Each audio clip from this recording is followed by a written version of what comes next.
Aita el pastor. En el corazón de Aita, las ilusiones de la juventud no habían sido suplantadas por esas de la edad y la experiencia.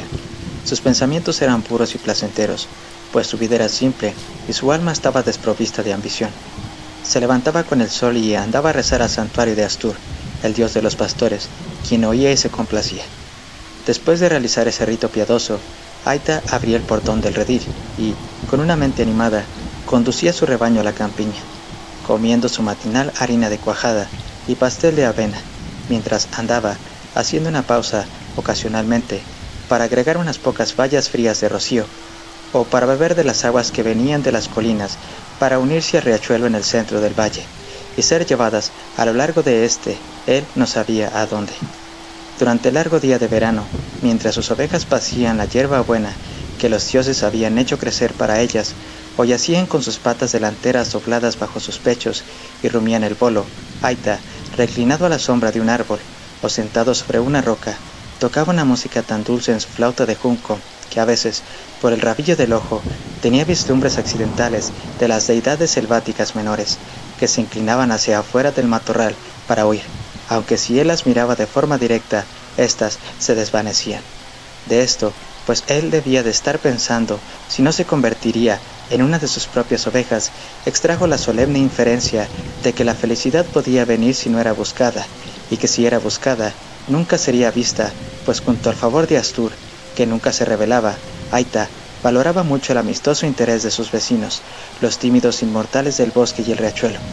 Al anochecer, conducía su rebaño al redil de vuelta, veía que el portón estuviera asegurado y se retiraba a su cueva para refrescarse y para los sueños. Así pasaba su vida, un día igual a otro, salvo cuando las tormentas proferían la furia de un dios ofendido.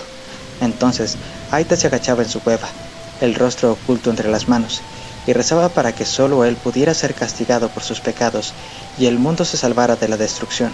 A veces, cuando había una gran lluvia y el riachuelo se salía de sus orillas y lo compelía a empujar su rebaño aterrado a las tierras altas, intercedía por las gentes de las ciudades, que le habían dicho estaban en la llanura más allá de las dos colinas azules que formaban la puerta de entrada de su valle.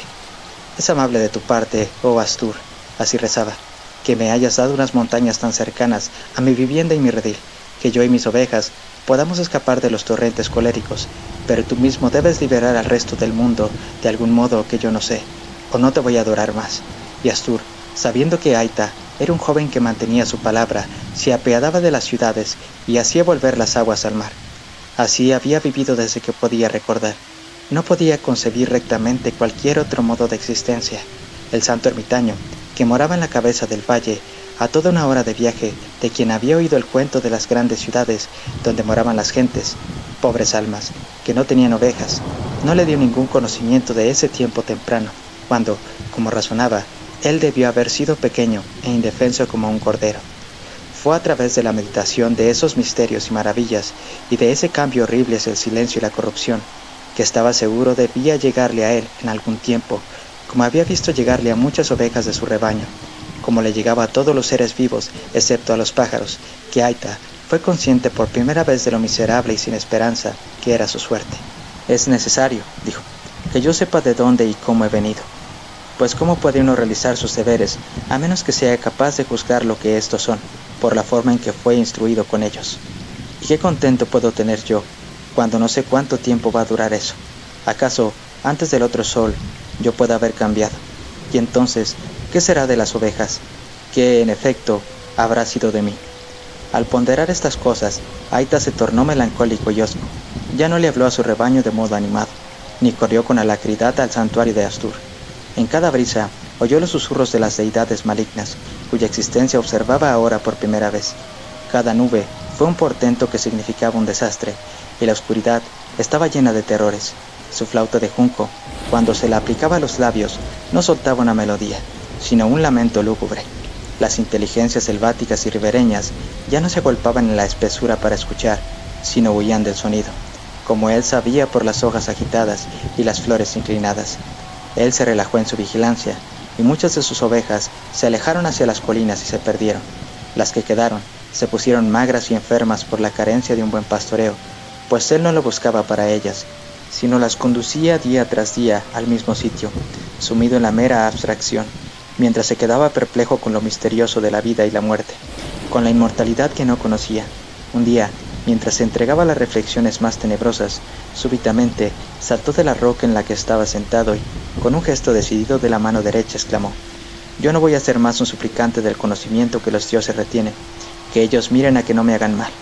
Yo voy a cumplir con mi deber lo mejor que pueda, y si me equivoco, que caiga sobre sus propias cabezas». Súbitamente, mientras hablaba, una gran brillantez cayó sobre él, haciéndolo mirar hacia arriba, pensando que el sol había irrumpido por una grieta en las nubes, pero no había nubes, no más lejos que la longitud de un brazo. Estaba parada una bella doncella. Era tan bella que las flores a sus pies doblaban sus pétalos con desespero, e inclinaban sus cabezas en muestra de sumisión.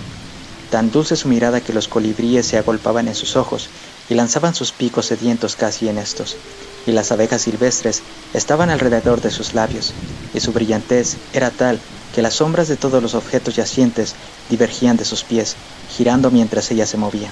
Aita estaba en trance. Se levantó, se arrodilló delante de ella en adoración, y ella puso su mano sobre su cabeza.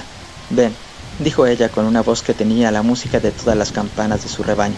«Ven, tú no estás para adorarme, pues yo no soy una diosa, pero si tú eres verídico y obediente, yo habitaré contigo». Aita tomó su mano, y tartamudeando su regocijo y gratitud, se levantó y, mano con mano, se pararon y se sonrieron a los ojos el uno al otro. Él la miraba con reverencia y rapto. Le dijo: «Yo te ruego, adorable doncella, decirme tu nombre y de dónde y por qué has venido». Ante eso, ella puso un dedo de advertencia en su labio y empezó a retirarse. Su belleza sufrió una visible alteración que lo hizo estremecer a él, sin saber por qué, pues ella era bella aún. El paisaje fue oscurecido por una sombra gigante que recorrió el valle con la velocidad de un buitre. En la oscuridad, la figura de la doncella se volvió borrosa y confusa, y su voz pareció venir desde la distancia, mientras ella decía, en un tono de pesaroso reproche: «Joven presuntuoso y desagradecido, ¿yo debo entonces dejarte tan pronto? ¿No habría nada que hacer para que tú no debas romper por una vez el pacto eterno?» Indeciblemente agraviado, Aita cayó de rodillas y le imploró que se quedara. Se levantó y la buscó en la oscuridad profunda. Corrió en círculos, la llamó en voz alta, pero todo fue en vano. Ella ya no era visible, pero fuera de la tiniebla, él oía su voz diciendo: «No, tú no me tendrás si me buscas. Ve a tu deber, pastor sin fe, o nunca nos volveremos a encontrar». La noche había caído, los lobos estaban aullando en las colinas, y las ovejas aterradas se agrupaban junto a los pies de Aita. Con las demandas de la hora, este olvidó su decepción. Condujo sus ovejas al redil y, acudiendo a su lugar de adoración, derramó su corazón en gratitud a Astur por haberle permitido salvar su rebaño. Luego, se retiró a su cueva y durmió. Cuando Aita se despertó, el sol estaba alto y resplandecía adentro de la cueva, iluminando ésta con una gran gloria, y allí, junto a él, estaba sentada la doncella. Ella le sonrió con una sonrisa que parecía la música visible de su flauta de junco. Él no se atrevió a hablar, temiendo ofenderla como antes, pues no sabía qué se podría aventurar a decir. «¿Por qué?», dijo ella. «Tú hiciste tu deber con el rebaño, y no te olvidaste de agradecer a Astur por detener a los lobos en la noche. Yo vengo a ti de nuevo. ¿Quieres tenerme por compañera?». «¿Quién no quisiera tenerte para siempre?», replicó Aita. «Oh, nunca más me dejes hasta que yo cambie y me vuelva silencioso y estático». Aita no tenía una palabra para la muerte. «Me gustaría, en efecto», continuó, «que tú fueras de mi propio sexo, para que pudiéramos luchar y correr carreras, y así nunca cansarnos de estar juntos». Ante esas palabras, la doncella se levantó y salió de la cueva, y Aita, saltando de su lecho de ramas fragantes, para adelantarse y detenerla, observó para su asombro que la lluvia estaba cayendo, y que el riachuelo, en medio del valle, se había salido de sus orillas. Las ovejas estaban balando con terror, pues las aguas crecidas habían invadido su redil, y había peligro para las ciudades desconocidas de la llanura distante. Pasaron muchos días antes de que Aita viera a la doncella de nuevo. Un día estaba retornando de la cabeza del valle, donde había ido con leche de oveja, torta de avena y bayas para el santo ermitaño, que era demasiado viejo y débil para proveerse de alimentos. «Pobre viejo», dijo en voz alta, mientras caminaba con dificultad a casa. «Voy a retornar mañana, y me lo voy a llevar en mi espalda a mi propia vivienda, donde puedo cuidar de él. Sin dudas, es por eso que Astur me ha criado por todos estos muchos años, y me ha dado salud y fuerza». Mientras hablaba, la doncella, vestida con prendas lustrosas, lo encontró en el sendero con una sonrisa que le quitó el aliento. «Yo vengo de nuevo», dijo, «para morar contigo si tú me quieres tener ahora, pues nadie más me tendrá. Tú puede que hayas adquirido sabiduría, y estés deseando tomarme como yo soy, sin cuidarte de saber». Aita se arrojó a sus pies.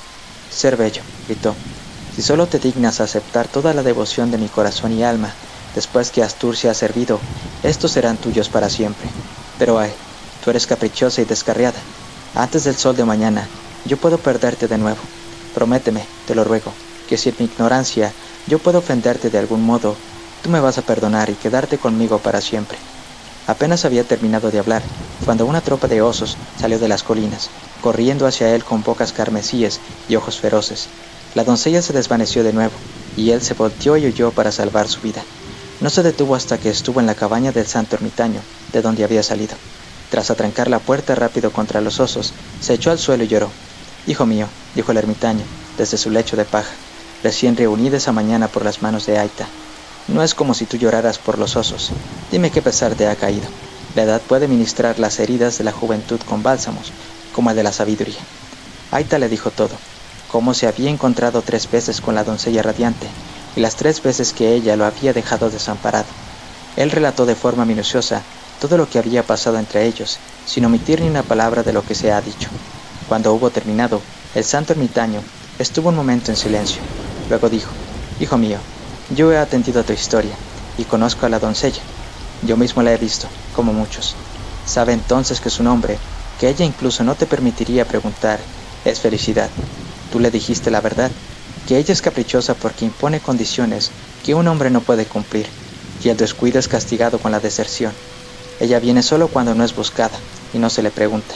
Una manifestación de curiosidad, un signo de duda, una expresión de recelo, y ella está lejos. ¿Cuánto tiempo la tuviste cada vez antes de que huyera?». «Solo un instante», respondió Aita, sonrojado por la confesión. «Cada vez la llevé lejos en un momento». «Joven afortunado», dijo el santo ermitaño, «si no fuera por tu indiscreción, la habrías podido tener 2». Fin.